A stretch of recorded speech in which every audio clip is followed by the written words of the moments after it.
रूस यूक्रेन युद्ध को आज 49 दिन हो गए हैं। यूक्रेन की बर्बादी और नरसंहार की तस्वीरें देखकर पूरी दुनिया की भावनाएं बहुत आहत हुई हैं। बूचा नरसंहार को देखकर दुनिया भर के लोगों की संवेदनाएं जागी हैं। लेकिन इस सब के बीच एक देश ऐसा भी है जो इस युद्ध को एक मौके और प्रयोग के रूप में देख रहा है।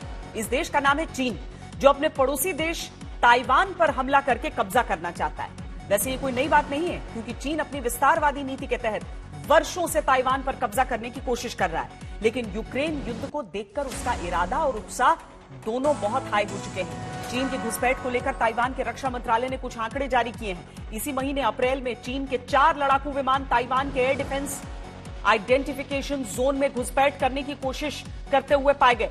इससे पहले जनवरी में चीन 12 बार ताइवान की वायु सीमा के अंदर घुसपैठ की कोशिश कर चुका है।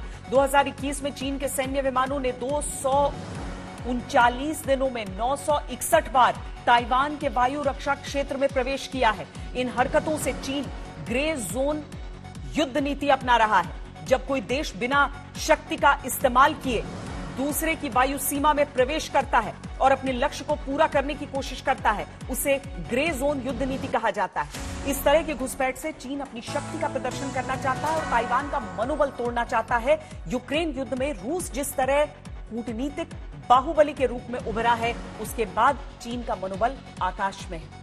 चीन की कब्जे वाली सोच की भनक ताइवान सरकार को लग चुकी है। इसीलिए ताइवान का रक्षा मंत्रालय अपने देश को लोगों को युद्ध के दौरान हमलों से बचने की सलाह और गाइडलाइंस दे रहा है। मिनिस्ट्री ऑफ नेशनल डिफेंस ने लोगों को युद्ध से बचाने वाली तकनीकों की जानकारी देने के लिए सिविल डिफेंस हैंडबुक जारी की है। इस 28 पेज की हैंडबुक में QR कोड तकनीक का इस्तेमाल किया गया, जिसे स्कैन करके युद्ध में फंसे हुए लोग सुरक्षित स्थान पर जाने का रास्ता खोज सकते हैं। इसमें हवाई हमलों से बचने से लेकर किसी इमारत के ध्वस्त हो जाने की स्थिति में बचने का तरीका विस्तार से समझाया गया है। युद्ध की स्थिति में अगर कोई नागरिक फंस जाता है तो वो मदद के लिए किन किन लोगों को फोन कर सकता है, ये जानकारी भी दी गई। इस तैयारी को देखकर ऐसा लगता है कि ताइवान अपने नागरिकों को मानसिक रूप से तैयार कर रहा है कि किसी भी समय चीन का हमला हो सकता है। ताइवान की चिंता जायज है, क्योंकि चीन ताइवान पर कब्जा करना चाहता है और पिछले 2 वर्षों में लगातार ताइवान में घुसपैठ की कोशिशें करती है। और इसकी तत्कालिक वजह यह भी है कि चीन यूक्रेन युद्ध को देखकर रूस को अपना आदर्श मान रहा है। इसीलिए शी जिनपिंग इसे एक संयोग और प्रयोग की तरह देख रहे हैं।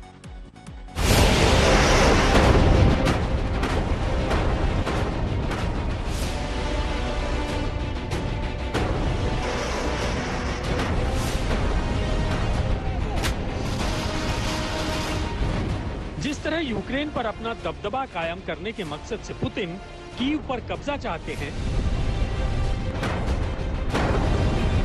उसी तरह ताइवान पर चीन का कब्जा संपन्न करवाने के लिए शी जिनपिंग आमादा है।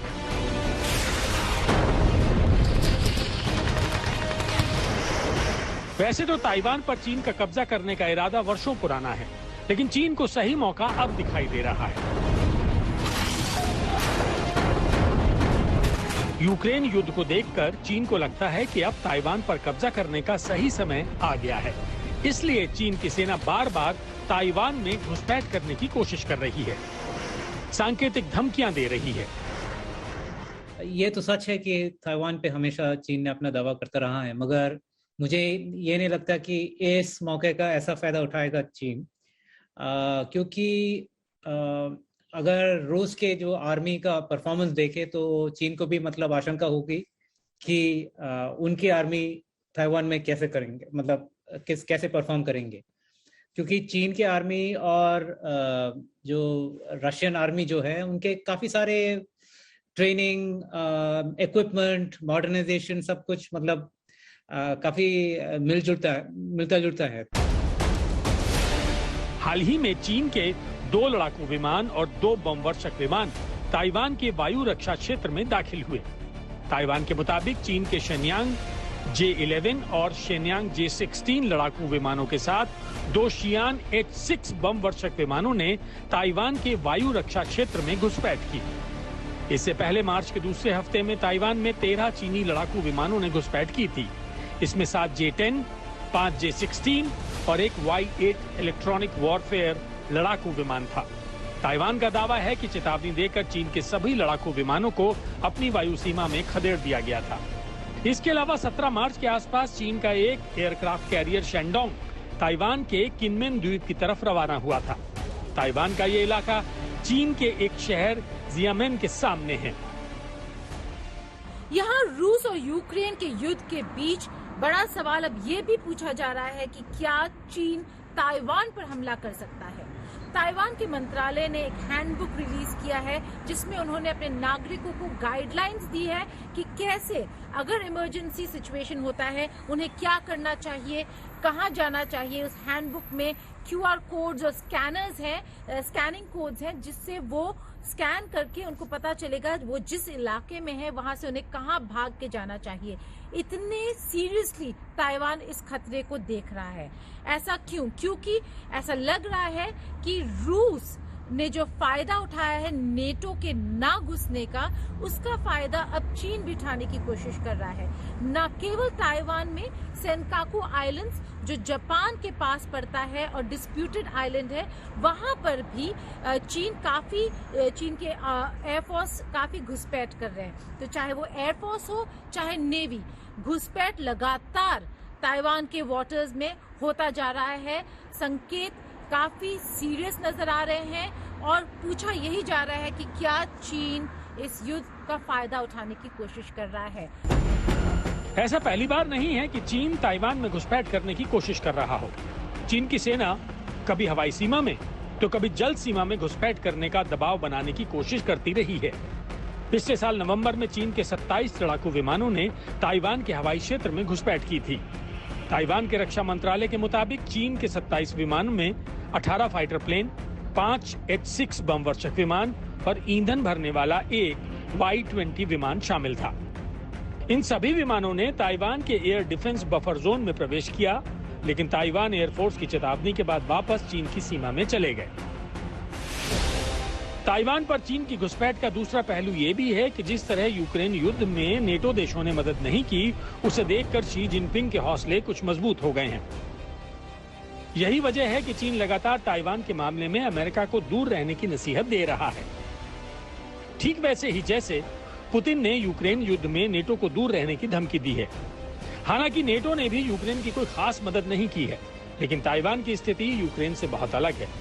अगर ताइवान पर चीन हमला करता है तो साउथ कोरिया और जापान के लिए बहुत बड़ा खतरा पैदा हो जाएगा।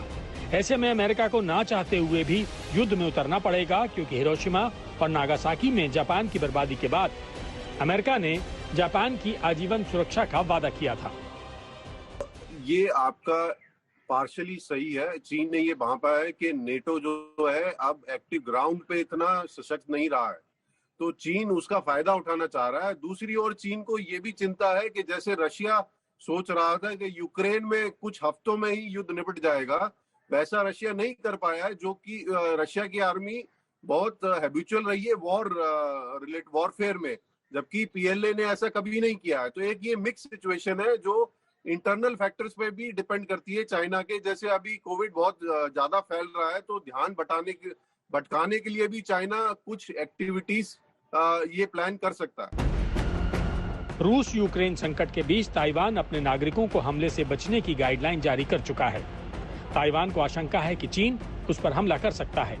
चीन ये दावा करता आया है कि ताइवान चीन का हिस्सा है। ऐसे में चीन के प्रति ताइवान के लोगों की राय जानने के लिए एक सर्वे करवाया।